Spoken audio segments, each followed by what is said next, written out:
Hello folks. So in this video, I want to add in a final game over condition, because if you notice, once I've killed both of the bandits, the game just continues. Nothing really happens anymore. I can keep clicking, but there's no real end to this. So adding in a game over is quite straightforward. I'll begin by just going all the way to the top of the code where I've got my main game variables, and I'll add a new one, which is going to be game_over, and I will set that to 0 to start with. So I'm not going to go with true or false, I will go with 0 or 1. The reason I'm doing that is because I want to be able to differentiate between a win and a loss. So if game over is 1, then that means that the player has won the game. And if the game over is -1, then that means that the player has lost the game. So now what I want to look for is a condition where game over has happened. So it can happen in two cases. Either the knight has been killed or both of the bandits have been killed. So I'm going to look for both of these conditions. So if we come down here, the first one is very easy. When I'm looking for my player action here, or rather when I'm executing the player actions, the first check I'm doing is if knight alive equals true. So if he's alive, then we look for all of this stuff about attacking or healing and so on. But if he's not alive, well, he's dead. So that's quite an easy fix. I can just go into here, make sure that the indentation matches up, and just say else game over equals -1. And like I said, -1 means that the player has lost. So of course, if knight is not alive, that means he's been killed. So he's lost and game over is -1. So that's the first condition checked for pretty easily. Now the second condition is when all the bandits have died. So I can't quite do the exact same thing here because although I'm looking for if bandit is alive, within here I have more than one bandit. So this could be true for the first one but then false for the second, so it won't trigger. Or the other way around, and it could trigger when only one of them has died. So what I actually want to do is check whether they're both dead. So if we continue down here, I've got this section of code where I'm looking for the current fighter and I'm changing their turns. So just underneath that, I'm going to add a comment to say, check if all bandits are dead. And I start off by assuming that they're all alive. So I say alive, no, other way around. I start off by assuming that all the bandits are already dead. And then I look through the bandits and check whether any of them are alive or not. So I iterate through the bandits list again. So I say for bandit in bandit_list. And I just check whether they're alive. So if bandit.alive equals true, so this is going to be either one of them because it's going through the list, then we'll say alive bandits is increased by 1. So the logic here basically is I'm saying I assume first of all they're all dead. There's no bandits left alive. And then I go through the list and check if there are any. So this could either become 1 or 2 depending on how many are alive. So then after all this, I can just do a check. Once this has been completed, I say if alive bandits equals 0. So that basically means that I've gone through this check and I've not found any alive bandits, because otherwise this value would have been increased. So the fact that this value hasn't changed from this assumed number of 0, well, that means that this has returned no alive bandits. Therefore, they're all dead. So if that's the case, then the player has won. So the game finishes with a condition of 1 instead of -1. So if I run this code, nothing's going to change immediately, but the game over condition is happening in the background. So what I actually want to happen once I've got a game over is to stop the game, essentially. That's the first step. I don't want to just be able to keep running the animations and keep being able to click things. So to do that, I can just wrap the main section of my code where all the actions are happening within an if statement. So basically all of this starting at player action all the way down to enemy action, and then actually I'm going to indent this section as well within it. So I'm going to capture all of that. So highlight all of this code down up from if all fighters have had a turn, up through all of the enemy actions, up through the player actions, and I indent all of that by 1. And at the very top of that, I say if game over equals 0, therefore the game has not ended, the players are alive still, then we continue to execute all of this code within. So if I run this again, once I kill both of these bandits, in theory, everything should stop. And there you go, I'm not able to heal anymore. The animation is still running. I don't want the animation to end, but I'm not able to heal anymore. Even though I've lost health and I've still got 3 potions to use, whenever I click on it, nothing happens. So that's fine. That's giving me an indication that something's happening and the game is recording a game over, but I'm not really getting any player feedback. What I want is for some text to appear at the top, either to say victory or defeat, depending on which game over condition is being met. So before I do that, I need to make sure I load those images into the memory. So I come all the way up to the top where I'm loading my images up here, and I just add in a couple more. So just underneath where I've got my button images, I just keep the sword image loading right at the bottom. So here I'm going to say load victory and defeat images. And I'll just copy this code down because I'm just going to be reusing the same thing. So the first one is victory underscore image, and I'm taking it from the icons folder again. And this one is just called victory.png. And then underneath that, we paste the same line, and we change this to defeat underscore image. It's within icons, and it's called defeat.png. So with these images loaded, I can now display them on the screen when the game over conditions are met. So let's come all the way back down here underneath my alive bandits check. And so within this, I'm going to either have game over, by the end of all of this code, essentially, I'm going to have a game over of either 0, 1, or -1. So now I can process it. So first of all, let's do a check for if the game is actually over. So I'll add a comment to say, check if game is over. And to do that, I just need to know if game over value is anything other than 0. So I can just say, I can either say if game over is 1 or if it's -1, or I can just capture it with one line by saying if game over does not equal 0. Therefore, it must be over. So now I look for if it's either a win or a loss. So we'll say if game over equals 1, that means that the player has defeated both of the bandits. Well, then I want to display that victory icon or that victory image onto the screen. So as always, I just use screen.blit. Then I choose the picture that I want, which is my victory underscore image, and then I give it the coordinates. So I'll just go with 250 for the x coordinate and 50 for the y coordinate.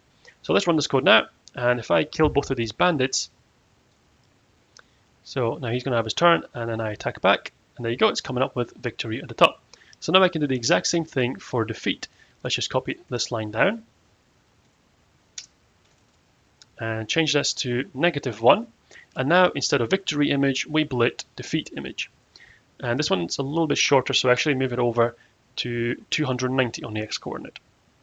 So to demonstrate that one working, let's change my instances down here. So instead of the bandits, I'm going to give them their 20 HP back, and I'm going to change the knight to have only 3 health. So as soon as it's their turn, they should be able to kill the knight. And that's it. It's changed to defeat. And if you note, I'm not able to act anymore. I'm clicking on the bandits, but I'm not able to attack. I'm not able to heal. Nothing's working because the game is effectively over. So that's fine. That's bringing up some conditions. However, it's not actually letting me do anything. I'm not able to reset the game or continue. So what I want to do is add a button that's going to allow me to restart over. So exactly the same way as I did with my potion, I can just load in another image for my restart button and just load it in and code it in the exact same way. So let's copy this line down. So this is just underneath my button images, but this one is going to be called restart image. And again, it's within icons and it's called restart.png. Then I can scroll down to where I'm creating my instances.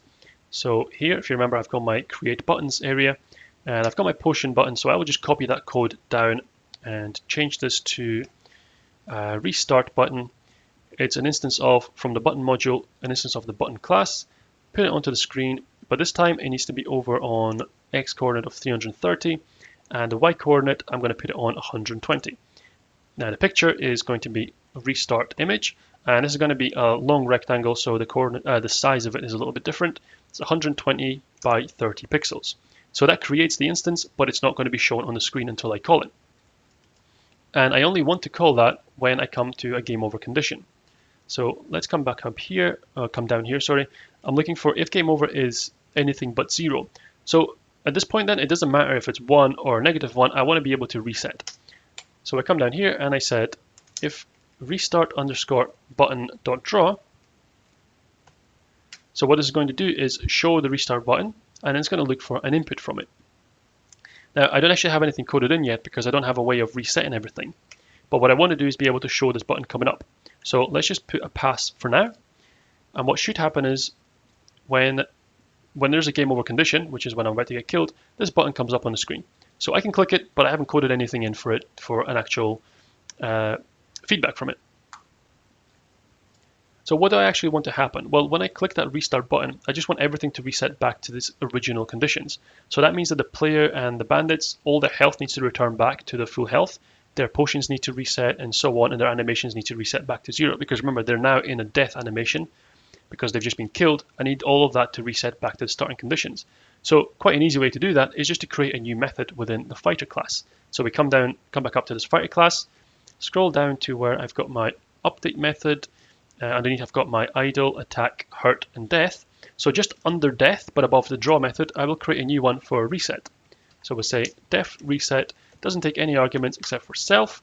And all I'm going to do here, if you remember, all of these, anything that has self dot at the start of it is going to be a variable that I can reset for this instance of this class. So if I want to reset anything, I just change that variable again. So here I just say self.alive becomes true, because if the players are dead, then their self.alive has been set to false. So I want all of them to be reset back to true. I also want this to reset the number of potions back to what I started with. So that explains why when I created the instance or this constructor at the very beginning, I had this self.start potions. It didn't really do anything up until this point, but I added it in at the beginning anyway. And essentially, it just lets me record how many potions the players start off with. So that means that when I reset, I can reset it back to that same value. So here I can say self.potions, which is the amount that I've got now, which remember, throughout the game, they're going to be using them up. So this could be dropped down to 0 by now. So I need to make sure that they're replenished. So we say self.potions equals the same amount at the start, so start potions. Their health needs to be reset as well.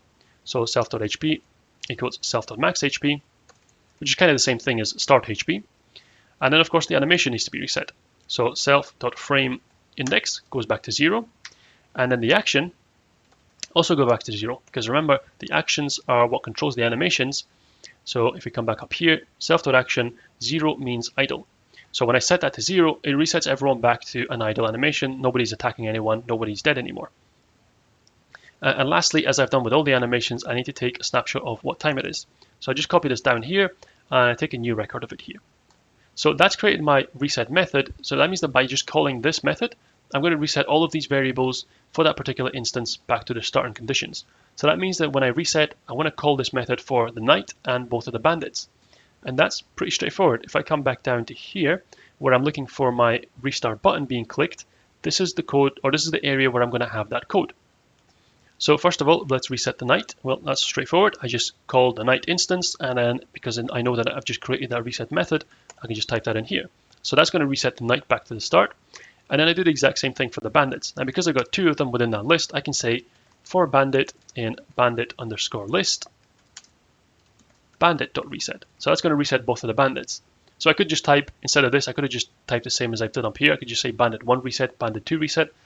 But just because I've got them in a list, I want to iterate through them instead. So that's all of the fighters reset back to the starting conditions. I also need to restart the battle conditions themselves. So remember, the current fighter is whoever's starting to fight, or whoever's turn it is just now. Well, if I'm resetting the game, I want that to reset back to 1 again, which means that the knight is due to go first.